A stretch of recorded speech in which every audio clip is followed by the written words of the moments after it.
नमस्कार दोस्तों, जय श्री राम, जय श्री राधे कृष्णा, हर हर महादेव। मैं ज्योतिषाचार्य अनुज जैमिनी आप सभी का हार्दिक स्वागत करता हूं। सनातन धर्म रहस्य यूट्यूब चैनल पर आप सभी का स्वागत है। मित्रों, आज का वो समय है जब हमारे धर्म शास्त्रों पर, हमारे 18 पुराणों पर, हमारे वेदों पर दुनिया में कोई भी अपशब्द बोल देता है, मिलावट बोल देता है और उनको अश्लीलतापूर्ण बोल देता है और हम तमाशाई बने देखते रहते हैं। सबसे बड़ी दुखद की बात यह है कि हम तमाशाई बनकर देखते रहते हैं। कोई भी ये सवाल पूछता नहीं ऐसे लोगों से कि भाई हमारे शास्त्रों में मिलावट करने वाले तुम लोगों के पास में आधार क्या है। मैं क्षमा चाहूँगा तल्खी से मैं बात करने के लिए, परंतु सच्चाई यही है मित्रों कि वो कड़वी है दवाई की तरह से। वो लोगों में आज के डेट में कोई भी ग्रहण नहीं करना चाहता। सत्य को स्वीकार करना सबसे मुश्किल है और लोग इस सच्चाई से दूर भागते हैं। आज की डेट में भगवान श्री कृष्ण को योगीराज तो बोलेंगे, परंतु उनको कुछ लोग ऐसे भी हैं जो योगीराज तो बोलते हैं, योगेश्वर बोलेंगे, परंतु मुरली मनोहर रूप को उनका पाखंड मानते हैं। भगवान श्री कृष्ण का रास बिहारी रूप है उसको नहीं मानते। महारास लीला जैसी दिव्य लीला का अपमान करते हैं। तो मित्रों, आज हम इसी प्रश्न को लेकर के आए हैं और उस प्रश्न का उत्तर भी लेकर के आए हैं।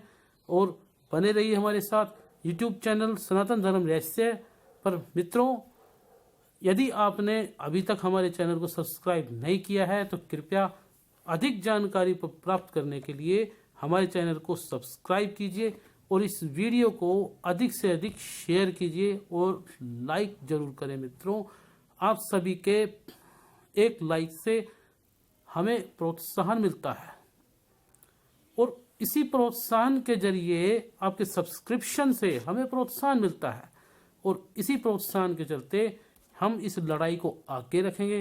मित्रों, जो भी भाई सब्सक्राइबर हैं और कदरदान हैं, मैं उनका हाथ जोड़ करके अभिनंदन करता हूं, तहे दिल से शुक्रिया अदा करता हूं उनका। मैं सभी भाइयों को नमस्कार। जी मित्रों, हम फिर आप समक्ष एक ये प्रश्न लेकर के आते हैं। प्रश्न टॉपिक पर आते हैं, ज़्यादा विषय को हम खींचेंगे नहीं। मित्रों, नाम हम लेंगे नहीं। आप सभी के समक्ष एक महंत हैं, खुद को काली माता का भक्त बोलते हैं। मैं उनका नाम तो नहीं लूँगा, परंतु बोलना जरूरी है। नाम उनका नहीं लूँगा, महिमा खंडित हो जाएगी।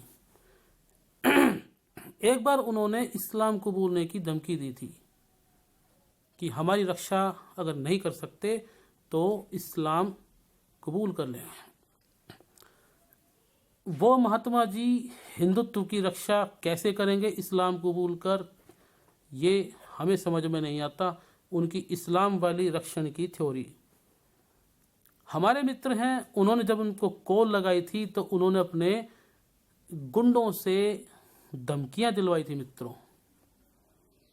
तो हम इस विषय में ज़्यादा जानना नहीं चाहेंगे। उन्होंने कुछ समय पहले ये बोला था कि योगीराज श्री कृष्ण को नचाना गलत है, भागवत कथाओं में श्री कृष्ण को नाचते दिखाना गलत है, वो योगीराज हैं, योगेश्वर हैं। हमारे शास्त्रों में रासलीला कहीं भी नहीं है, मिलावट है और ये अश्लीलता है। हमारे शास्त्रों में नाचना बिल्कुल गलत है, शास्त्रोक्त नहीं है। तो अब हम इनसे पूछेंगे कि किस शास्त्र में ऐसा लिखा है कि नृत्य करना गलत है। उन्होंने तो सबसे पहले तो हम बताएंगे सामवेद के कि सबसे बड़ी अनुपम रचना संगीत पर उन्होंने सवाल उठा दिया है। मित्रों, हमारी संगीत की देवी माता सरस्वती का भी अपमान कर दिया है और खुद को देवी का भक्त भी बोलते हैं। मित्रों, तल्खी के लिए मैं माफ़ी चाहूँगा। कईयों की आस्था जुड़ी है उन महात्मा के साथ, समझ भी गए होंगे। नाम लेने की आवश्यकता नहीं है, बिना नाम ले ही हम काम कर सकते हैं। हमारा मकसद किसी का अपमान करना नहीं है। जो समझते हैं कि हम अपमान कर रहे हैं तो उनसे हाथ जोड़कर विनम्र प्रार्थना है, ऐसा कुछ नहीं है। हमारा मकसद हमारे भाइयों को भ्रम दूर करना है, निवारण करना, भ्रम निवारण करना है, क्योंकि उन महात्मा के बयान से पता नहीं कितने भाई बंद हैं जो भ्रमित होंगे, उनका भ्रम निवारण करना आवश्यक है। तो सबसे पहले तो हम ये बता दें नृत्य में वो शक्ति है, संगीत में वो शक्ति है जो दीपक राग के जरिए दीपक जलाए जा सकते हैं। आपने शक्ति देखी नहीं है। संगीत के माध्यम से भगवान शंकर जब नृत्य करते थे, तांडव नृत्य, तो संसार में प्रलय आ जाती है। ये तो संगीत और नृत्य की शक्ति है। और आज हम मित्रों आप सभी के समक्ष हम लेकर के आएंगे, हम महाभारत से प्रमाणित करेंगे कि नृत्य और संगीत गायन कोई गलत नहीं है।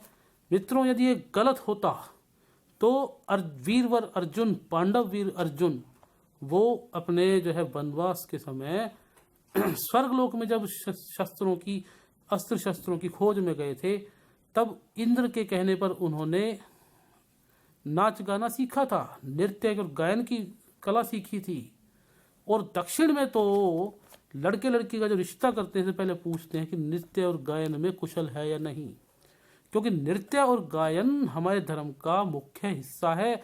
भगवान श्री राम ने वशिष्ठ ऋषि के आश्रम में गायन कला सीखी थी, वीणा भी बजाई थी, और ये इसका प्रमाण भी हमारे पास मौजूद है रामायण में, आनंद रामायण में, वाल्मीकि रामायण में भी इसका प्रमाण है। और भगवान श्री कृष्ण ने मुरली बजाई थी। पिछले वीडियो में हमने बताया था, प्रमाणित किया था, महाभारत से प्रमाण दिया था। दोबारा आपके समक्ष हम लेकर के आएंगे, बार बार दिखाएंगे। हम उन महात्मा को दिखाना चाहते हैं जिन्होंने नाच गाने का शास्त्र से प्रमाण नहीं माना, बोले कि हमारे धर्म ग्रंथों में कहीं प्रमाण नहीं है। आंखें खोल देने वाला वीडियो है मित्रों। हम दिखाएंगे महाभारत में सभा पर्व में 38वें अध्याय में अर्धाभिहरण पर्व में यह है हमारे समक्ष, ये महाभारत है। और इस महाभारत में आप सभी के समक्ष ये श्लोक है जो पिछली बार हमने दिखाया था आपको, गौर से देखें, पढ़ सकते हैं आप। मैं पढ़ करके सुना देता हूं यदि नहीं दिखा तो।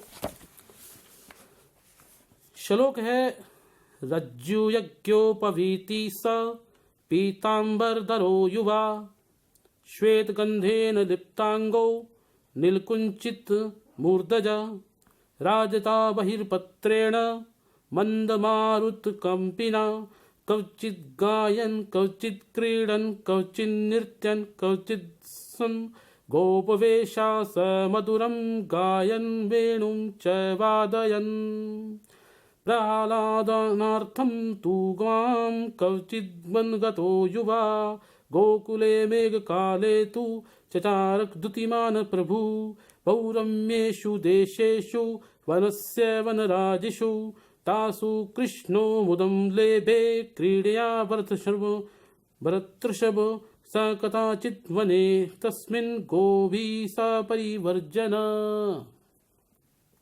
हिंदी में ट्रांसलेशन आपको बता देता हूं। भगवान श्री कृष्ण ने रस्सियों को यज्ञोपवीत की भांति पहन रखा था। जब उनके श्रीअंगों पर पीतांबर शोभा दे रहा था और विभिन्न अंगों में श्वेत चंदन का अनुलेप किया था। उनके मस्तक पर काले घुंघराले केश सुशोभित थे।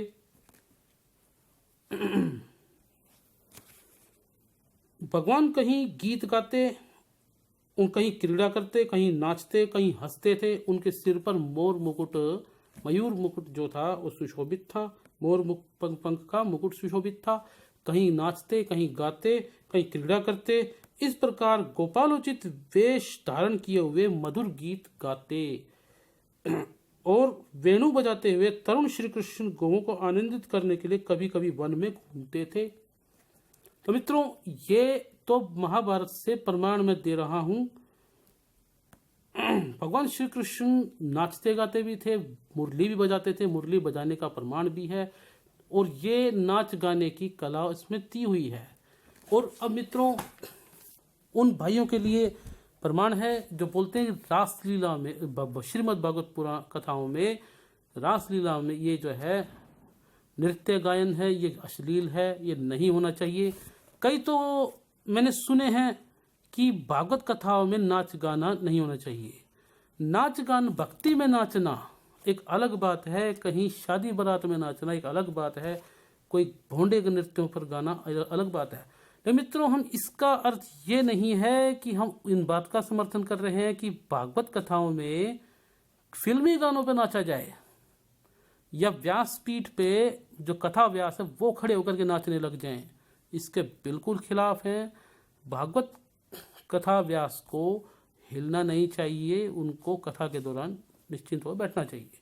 और भक्त हैं उनको नाचना जरूर है, क्योंकि भक्ति जो है 9 रूप हैं, 9 डिवोशन हैं, ठीक है। तो इसमें यहाँ पर देखिए श्रीमद् भागवत के मातम्य के अध्याय 6 में 84वें श्लोक से मैं पढ़कर बता देता हूँ। एवं ब्रुवाणे सती बादरायणो मध्ये सभायाम हरिरावी रासित प्रहलाद बल्युद्ध वफाल्गुन दिभिवृत सुरसत पूज्यंच तान दृष्ट्वा प्रसन्नम महदासने हरि ते चक्रीरे कीर्तनमग्रस्तदा। यानी कि सुखदेव जी महाराज इस प्रकार कथा सुना रहे थे, किसको? परीक्षित महाराज को, कि बीचों बीच प्रहलाद, बलि, उद्धव, अर्जुन आदि पार्षदों के साथ साक्षात श्री भगवान हरि प्रकट हो गए। तब देव ऋषि नारद ने भगवान और उनके भक्तों ने यथोचित पूजा की। भगवान को प्रसन्न कर देखकर देव ऋषि ने उन्हें विशाल सिंहासन पर बिठाया और भवो भवान्या कमलानस्तु तत्र गम कीर्तन दर्शनाय। सब लोग उनके सामने कीर्तन करने लगे और कीर्तन को देखने के लिए श्री पार्वती जी के सहित महादेव जी और ब्रह्मा जी भी आए। कीर्तन आरंभ हुआ। प्रहलाद तालधारी तरल गति तया च उद्धव कांस्यधारी वीणाधारी सुरऋषि स्वर कुशलतया राग कर्तार्जनो भूत इंद्रो वादिं मृदंगम जय जय सुकुरात कीर्तने ते कुमारा यत्राग्रे भावक्ता सरसर्चनया व्यासपुत्रो बभूव ननृत मध्ये त्रिकमेव तत्र भक्त्यादिकानां नटवत्सुते जजसाम। अलौकिक कीर्तन वहां पर आरंभ हुआ और उस कीर्तन को देखने के लिए पार्वती जी सहित महादेव जी और ब्रह्मा जी भी आए। कीर्तन आरंभ हुआ। प्रहलाद जी तो चंचल गति होने के कारण करताल बजाने लगे, उद्धव जी झांझर उठा ली, देव ऋषि नारद वीणा की धवनी करने लगे और अर्जुन राग अलापने लगे। इंद्र ने मृदंग बजाना शुरू किया, सनकादि ने बीच बीच में जय घोष करना शुरू किया और इन सब के आगे सुखदेव जी तरह तरह की सरस अंग भंगी करके भाव बताने लगे। और इन सब के बीच में तेजस्वी भक्ति महारानी माता अपने पुत्र ज्ञान और वैराग्य के साथ ही नटों के समान नाचने लगे। ऐसा अलौकिक कीर्तन देखकर भगवान प्रसन्न हो गए। तो भगवान श्री हरि की प्रसन्नता है। भागवत कथाओं में भजन पर नाचना अच्छा है, भगवान की प्रसन्नता है, तो भगवान खुश होते हैं। तो भागवत कथाओं में नृत्य करने वाले भक्तों के नृत्य से किसी को क्या आपत्ति है। और रासलीला, महारासलीला का पूर्व में भी हम वर्णन कर चुके हैं, ये अश्लील नहीं है। रासलीला, महारासलीला जीवात्मा और परमात्मा के मिलन की रात्रि को रासलीला बोलते हैं, महारासलीला बोलते हैं। 6 दिवस की एक रात्रि बन गई थी। तो ये प्राकृत नहीं थी, अप्राकृत लीला थी, ठीक है। ये पूर्व में भी हमने बताया था और अगले वीडियो में हम कभी जो है महारास लीला का विस्तार से वर्णन करेंगे। मित्रों, वास्तव में हम इस योग्य नहीं है कि रास महारास पर चर्चा भी करने के समर्थ हों। भगवान शेष भी इसका वर्णन नहीं कर सकते, महादेव प्रभु भी इसका वर्णन नहीं कर सकते, तो हम किस खेत की मूली हैं। परंतु हमारा प्रयास जारी है आप सभी को बताना, भ्रम का निवारण करना।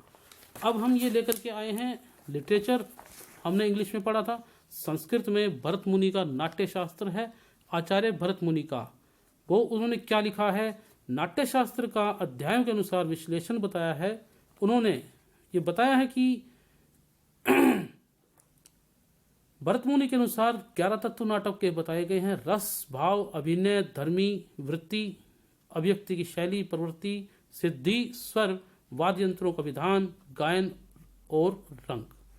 यहाँ पर बोलते हैं कि पूजिता पूजन्ते मानिता मानन्ति च तस्मात् सर्व प्रतिवेत कर्तव्य रंग पूजनम।